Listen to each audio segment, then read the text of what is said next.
Well, Eka, nice to have you here. I mean, God, it's been too long. I don't think I've seen you in like a decade. I was thinking about it earlier. It's been a long time. And so excited to see you. I mean, you still energetic, young, and very bright looking as I remember you always. Are you talking about me or yourself? Because I feel like you're describing yourself. Definitely you. Definitely you. So Well, pleasure to be well, here.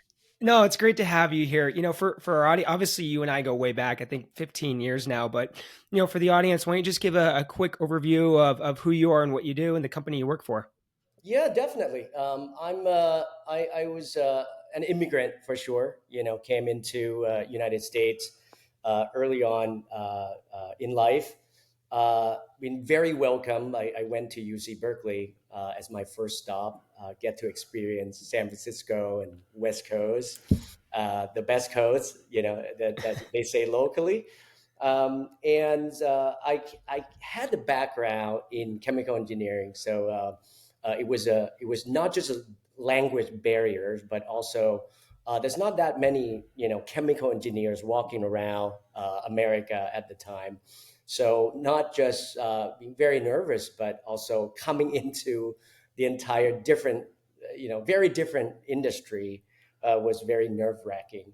But I got welcomed and mentored and got into advertising early on after UC Berkeley. Started my career with a company called IDG, where Rick, you and I met. Worked very closely with IDC. At that time, we were counting, PC boxes for a living, compact, Dell, gateway. If this dated us back to like a stone age, right, where the PCs still have that back of the screen, now the screen has no back, and people will be like, it used to be very thick. And then I moved very quickly into brand and newspaper. I spent quite some time with Wall Street Journal. Really on the publisher side, I really in love with it because the fact that we create quality content that is not really the same today, right? The wave of knowledge and content on the web at the time was very curated, crafted very carefully. Then we go into the age of user generated content. Then now we are in the AI generated content, which I think we're going to cover. But let me wrap it up on my path. Then I spent the next 10 years in the agency world where I was a product guy, I do a lot of work with display, viewability standards. Group M was one of the best, I mean, career institutions I had the pleasure to be part of. Dealing with media buying with such rigor, grace, and discipline. It's just probably the biggest career boost for me to get through. Then, staying with ad tech, I moved on to Criteo, where, as you know, we are becoming a commerce company rather than just pure ad tech companies. We servicing retailer, not just advertiser anymore. We servicing marketplaces. We servicing travel clients. We servicing sports clients, and we found ourselves and say, commerce is the whole truth for every industry, right? If you don't master the commerce, whatever your business you in, you're going to find yourself left behind by not mastering the commerce. So that's where we are. I lead the strategy, or fancy name for storytelling. I deal with a lot of data and tell the clients what really matters from this data set and help guide them to make very prudent and productive decisions on their media investment. On a personal level, I would love to know What pulled you towards strategy as a career path? I know that's been a constant throughout your whole career. And then, specifically within this role, how does your focus on consumer insights play into that larger role at Criteo? Yep, definitely. We are in the industry that defined by change. If you're not really comfortable with change, you find yourself really hard to grow in this industry. So to keep up with the industry, the best place to do is to stay with the consumer behavior, right? That's the source of truth that I always fascinated and would want to stay close to, and uh, um, always wanted to help translate that into actionable product ideas, solution ideas, or plans. But one thing about strategy is you get to tell the story and not just presenting fancy data, on a slide. And storytelling is something that I don't think, AI alone or Teams alone or Slide alone can do the good job. I think it's all about orchestrating. You have to have a reliable, credible, and breakthrough data set. Then you have to know your audience, what really keeping them up at night, and don't really treat their time poorly. Everybody's time is really precious, and you want the time that they spend with you is valuable. And that's, to me, it's the core of strategy. You tell the story that's such valuable and could be decision changing moment for clients, and that's really give me a lot of joy and sense of purpose.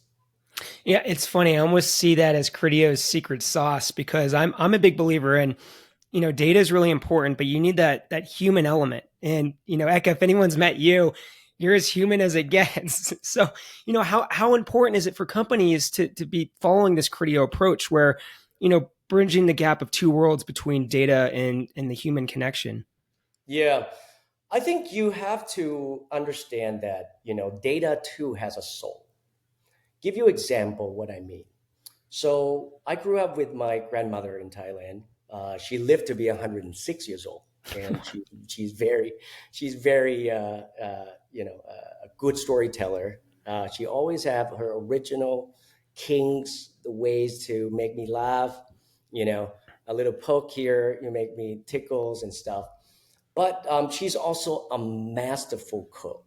And one thing, my mom and I is always trying to capture is, Grandma, could you give you some of your recipe to me? We got her to write down. We really sat her down and say, "Oh, what's in it?" Right? And both my mom and I tried to replicate it, whether when I was in Thailand or whether I was here, but we couldn't cook the same way as my grandma. And she was saying to me, she said, cooking without understanding who's eating is not cooking, right? She said, every dish has a soul. Every dish, it's all about the energy that you give to help the other side, understand what you're giving, whether it's spiciness, whether it's sweetness. And she said she doesn't cook the same way for everyone, right? So with that example is that when you actually understand how the computational kind of world works, it comes in numericals, one and two, zero and one, and they have a ways of speaking and understanding the world. you know so data doesn't really understand the world, AI doesn't really understand the world, we do. The craft is on us, right? There's never been going to take it away from us, but we have to understand this is that cooking, it's always is meant to be eaten. So you want to make sure that that is the core of what you do. Hmm. So when I said data has a soul, you have to find that soul. It's your job to say what data can tell you is just what's available, but what you want to do with it is to tell people what matters, right? And I think that's the core of the insight. If you don't do that homework, no matter how fancy your PowerPoint is, you're always going to be the shallow ones and not the one that actually speaking to people and giving what you meant to be giving to them. Now, how is Criteo helping its customers with that? Because obviously, it's a very data driven machine. How are you bringing that element into your customers' programs? Totally. I think the best things that I drawn from Criteo is that Criteo understand the client business through the vertical segmentation, right? For example, in commerce, everyone's gonna have to sell something. Today, retail is leading the way, so we use a lot of SKU to actually define that space. When we move on to travel, skill doesn't exist, Rick, right? So we have to move that our tech construct away from skill and create destination as the center, so to actually make our tech and our databases understand what are the matching keys, right? What really the core of these buying activities or the journey? At the end of the day, they're going to go from origins to destination, right? It's not about buying SKU anymore. It's about traveling. It's about experiencing. So something like travel experience ID that help connect tours, rental car to hotel to airlines. It's really the massive things that how we translate, right, our understanding of client business into computational languages. And that has to start with big decision, you have to want it, you have to want to solve the client problem, and then you build from there. Hmm. I want to dive a little bit into AI. There was a Criteo research report I saw that, over half the shoppers out there are now utilizing ChatGPT to find Hmm. products. So Yep. obviously a major shift in buying behavior. From your point of view, what is the biggest takeaway for marketers out there with how this is changing the way people are shopping online? 100%. I think, it might be useful for me to start with our research. We asked 1,000 consumer what they think about the AI, and they told us that 51% is using ChatGPT alike for shopping. Right, so the tipping point happened. That validates what your question, your point is. Now, what that means. So, to me, first, we believe that the journey doesn't start as a search box as we used to think anymore, right? We are moving from search engine type of understanding of how internet is organized. We get a list of what's available, right? In terms of ranking pages, ranking articles, ranking products into answers. Let me pause for a minute. We going from search engine to answers engine. What did that mean? First of all, that means one, the trusting need to change, right? You no longer being curator of what you're going to end up clicking and reading anymore. You get one answer and that is it. Unless you don't trust it, you go and kind of navigate through other source of information yourself. Because of that fundamental shift, you have to think about it. The journey is no longer the funnel, right? People don't just start wandering around. They want a quick answer, they will go for it. But people always say this is going to destroy everything we know. So the AI is not about to destroy it. As I mentioned before, we went from institutional content to user generated content and now AI content generation. There's a lot of good and bad coming out of it, right? Giving example as deepfake came out because of it, right? First, fake news in user generated content. Now, deepfake coming in. and human will fight back, right? Not going to, consumer is not moron, right? And David Ogilvy put it, is your wife. So so you have to treat consumer with respect for sure. Happy wife, happy life. And it's still the same fundamental like kind of rules today. At the end of the day, it's what customer or consumer choose. That's where they're going to dictate where it's going. Let me conclude, for your listener, is that you're going to find yourself not try to decipher that fragmented journey, but you're going to have to understand now that your first customer is now a machine. Give you a fun fact, right? 30 to 50% of open web traffic today, and this Cloudflare um, research, is actually run by bots. And there are probably 500 billion requests a day. Don't quote me on that. I'm trying to remember the exact number. That go visit your website, right? And that is now the first point of entry. So if your brand and your product is not understood or be recognized, this matters to my consumer. Your brand or your product will no longer be discoverable. So let me ask you then, from the marketer's point of view, knowing Yeah. the first customer should be the machine, and and the second customer who's buying your product is starting with a prompt. What should they be thinking about to make sure that they show up? Yeah. So you have to think like machine, right? You're not, you know, typing articles. You are giving machine the schema, right? It's a recipe, it's a structure that help machine understand what you're trying to tell people, on the open web. And this schema is going to be so important.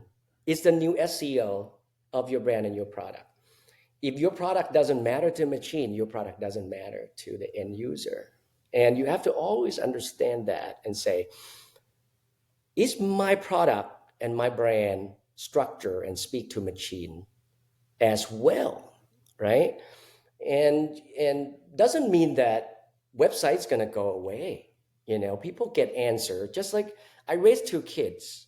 Rick, can you believe it? They are 24 and they are 20. I and I and my can't young believe it. Makes me feel old. you met them, so you know how They were much. babies when I met them, though. Absolutely, absolutely. But they come to their parents for answers, and that conversation is very short. But what really making connection is when I go for daddy daughter date, right? That's not the answer. So the web is not about to ditch your website. You know, people are gonna go shopping still. People are gonna want to wander around. The joy of shopping is gonna be there. They're not gonna just shop through the AI, just the same way that not everything's gonna have to go through Amazon. You're gonna want to try on. You want to spend time with your loved ones. You want to go to the mall sometime, and you want to really bring the joy of shopping. Still, it's not about efficiency, right? So, with that analogy, I think you have to understand that it's one of the channels you have to take it very, very seriously. Just like you have to give the short answer to your kids, but you have to understand what you're giving them. It's a collective small talk and collective decision that shape them to be the adult, in my case, they are today.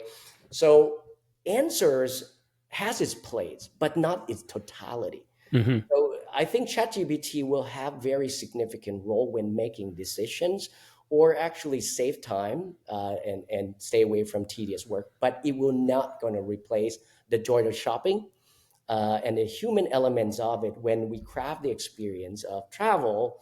You can have itinerary all you want, but you want to see the place. You want to listen to a really good video of YouTube, you know, help you immerse into the city that you want to go to without being there. And I think that's still going to thrive with AI help. Those kind of experience is going to be more immersive, right? So your website has to understand that don't fear the AI. It is here because it's offered the value that none of us has offered them of a consumer before. It's not an enemy, it's also friend. You're going to have to work with it. You have to understand how to speak to it, and you have to understand what role it plays for you as a person, for you as a consumer, and for you as a marketer. No, that makes sense. I want to talk a little bit about trust as part of this equation. So, how should marketers think about trust within this AI journey? Is there a risk in terms of offloading too much to the machine? Yeah, that's definitely, just like, you try to you know own the day of your first job. You're going to go around the office, check your hands, right? And some people will give you the wrong information and say, no, the bathroom is to your right, down the hallway. And then you walk there and it's like, oh, that's not bathroom. um, AI is the same way, right? You wanted to understand the fact that human makes mistake, and so is AI. I believe Elon Musk was saying that if he has a choice, he would go back and actually, recreate 30% of internet, or the history, because a lot of that's a garbage. We don't want that to feed our machine that help Mhm. us make decisions moving forward. The same way, but I don't think that is reality. The reality is data will be mixed, just like people will be mixed. Trust has to come from your own judgment, your own risk reward kind of ways of thinking, and say what type of decision I should rely on machine to do, and what type of purchases or decisions I should rely on my peer, on direct source with trusted expert. And that's going to continue to be preferential. We're going to start seeing more behavior data coming out of how people using AI, right, to kind of reduce these tedious tasks. And some of them will hallucinate, both human and AI. Human can hallucinate that they're thinking AI understands the world and understand his or her emotion, develop personal relationship with the AI, thinking there's actually person on the other side. And AI could hallucinate that this person want more answer like this. So whether I give the right or wrong answer, my goal is to satisfy my consumer, and I'm going to give the type of answer that's satisfying this person. Whether it's true or not, maybe AI doesn't care, right? So think about it this. It's like a two mirror facing each other. Okay, whatever you give your AI, it became the AI truth. Whatever the AI gave you, it became your truth, right? And we are as much responsible for the hallucination as the programmers do. That makes sense? Yeah, it does. It's interesting because I feel like in my own personal life, talking to people, there's this notion that AI has to be 100%, and when it's wrong, like they just want to throw the whole thing out the window. In my own personal life, I'm thinking about all the times, the experts have told me something wrong, or I've gone to websites created by humans and they've been wrong. It's like there's a lot of wrong information out there on the human side as well, probably a lot more. So I think it's okay if there's some mistakes on the AI side. Absolutely. And I think, you have to think about this from the technical point of view. I gave one presentation maybe 2 weeks ago, and I used Rapunzel as my story. And I said, Rapunzel growing up in a tower, right? And the only way she can see outside world is her window. That's one window on that tower. And, her routines and the way she enhance her days is she read the same three books on the shelf. She paints, until the wall has no space to paint. She knit, she cooked, she played with her chameleon friends and all that. And that's where she mastered. She mastered her tower. But she has nothing or no notion or no truth about outside world. She starts seeing, the lantern flying every time it hits her birthday. She didn't know what that means. These go back to what I call it, what the industry call it, RAG, retrieval augmented generation, and it's a fancy term for data stores. When AI doesn't know, it's going to look up, and it will look up to the data stores that have been given to it, right? If you give the wrong data store as a reference, AI is going to spit out the wrong information.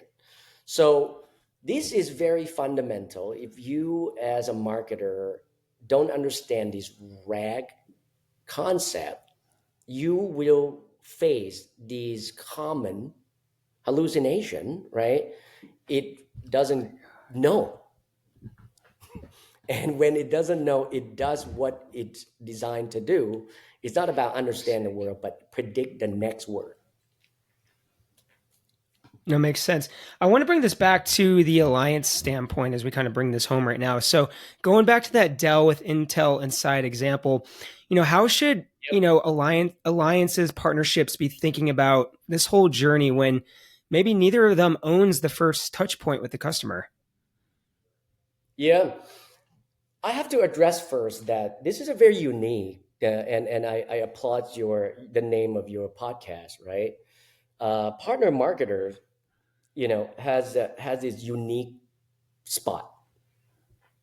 They not they not they don't belong to one brand or the other. They operate between the value creation of the two brands together. So in my mind, they have limitation about the do's. They have more plentiful double of the don'ts. First, that is unique. So there's no craft or system or tool designed for this, right? Because this is such a unique space.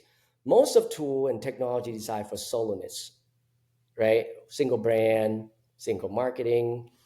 They understand each other very well. The brand value is the same. Now, when you operate in that intersection, you cannot be the performers. What I mean by that is you're not just a drummer, you're not just a guitarist, right? You orchestrate something that requires two sides of it, two or more elements, and you become producer rather than performer. That makes sense? So you have to understand that nature and say, all right, I'm operating in the share value, the intersections of these co-creation, right? There's more limitation to me. How can I be successful in this? My first point is that AI gonna help you a lot, you know, because once they understand the value of the drum and the value of the guitar, they can actually help harmonize. And that's where I believe the key of success is ability to harmonize and be able to build something, you know, one plus one equals three or greater. And it's case by case basis, right? You move on to, from HP Intel to Dell Intel to Apple and Intel. You're going to have to compose different music at that point. Now, to identify the framework and to actually do your job well, one thing I know AI won't do for you, AI won't make bad marketers better, right? AI will make good marketers faster. And I think that is fundamentally different now that partner, marketer used to be bogged down by these learnings, right? identify the intersections, how to fuse the journeys, the touch point, the lead, who lead belong to, and all that together. Now you can delegate a lot of that to AI, a lot, right? Now you can find the commonalities and touch point in Excel spreadsheet. There are new tools coming out from Claude, for financial services, just a week or two ago. And it has this ability to fuse two data set, provide recommendations, and also, create investment recommendation in 2 minutes. Think about that power that partner marketers can do. All you have to begin to do is to teach your AI these unique space, right? And repeatedly create these simulations after simulations after simulation. One thing that AI won't do is getting tired. You can try so many, like Ricky, so you can try so many scenarios of how these partnership can go right, how these partnership can go wrong, what are the holes, what are the things. Let that machine do machine things, and you responsible for harmonizing. And I think that is the key. Yeah, I love that. I mean, what a great quote. AI is not going to make bad marketers better, but it's going to make good marketers faster. So I think it's a great summary, man. Ekapat, I feel like we're just scratching the surface here. There's so much. I mean, I've learned so much. I know the audience will. Where should people go for more information if they want to learn, go a lot deeper in terms of what Criteo is doing, the value your team's bringing? Where should people go? Do you guys have insights series? What can you leave people with? Absolutely. So, the best place to go, definitely Criteo.com. We have, thousands and thousands of site and pages and content that speak to different facets of our customers. But also, we very active on LinkedIn. I'm very active on LinkedIn, so I post a lot of my views. And recently, I created these thinking models called predictive moment of truth, or PMOT. And really, I'm feeling it out there in terms of how people frame, the impact of AI onto customer journey. And that's my first kind of touch point, and wanted to gather thinker alike and wanted to collaborate. So if you type in Ekapat, I don't think that the sort of result will be that many uh, on LinkedIn. So you probably will find me very easily. Well, we'll definitely drop some links too in the show notes. And, I think this whole conversation, exemplifies what this show is all about, right? So, it's geared towards partner marketers, two companies together to sell, right? But, it's tech marketing and the human connection. And I think, what you're doing at Criteo, who you are, you're a connector. And I know, not just professionally, but personally. I mean, you've been a partner with me for many years, by my side, supporting me, big supporter in many ways. So I just want to thank you for always being there and for coming on the show. It's been a lot of fun, and we are overdue to get a beer in person. Way overdue. Absolutely, absolutely. It's such a joy, reuniting with you for sure. I think we have a lot to talk about. We have, ideas that we definitely. I'm curious for your more of your point of view for sure. So beers are in order. All right, Eka. Well, thank you so much for coming on. I appreciate it. Thank you very much for having me.